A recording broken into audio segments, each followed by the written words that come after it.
Breaking just hours ago, the Vatican confirms former Pope Benedict has died at the age of 95. Earlier this week, the Vatican announced that the health of the Pope Emeritus had declined because of his age.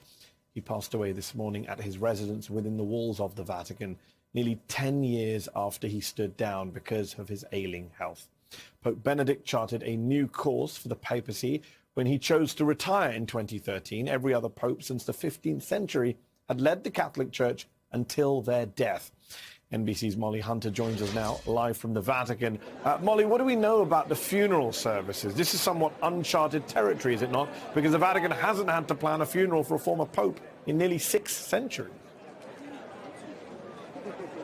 Yeah, it hasn't had to plan one in nearly 6 centuries and certainly didn't release any kind of detailed funeral plans for the press or for anyone else in the days leading up to his death, as we saw with perhaps, Queen Elizabeth, of course, which was the most recent really high-profile death, of course, that was meticulously planned. This, of course, has been planned behind closed doors. We understand that Benedict would have had a very strong hand in planning not only his final days, just like he did his retirement, Mehdi, but also his funeral and his burial. So what we know from the Holy See Press Office, and they held a press conference just about an hour and a half ago, is that the Pope Emeritus will start by lying in state on Monday in St. Peter's Basilica to allow the faithful to say their final goodbye. His funeral will then take place outside right behind me in St. Peter's Square, 9:30 in the morning here local time on Thursday, January 5th. And then this was expected, Mehdi, but the current Pope, Pope Francis, will preside over the funeral mass. And this is just what's extraordinary, to see a current Pope bearing and presiding over a funeral of a former Pope. Now, no word yet on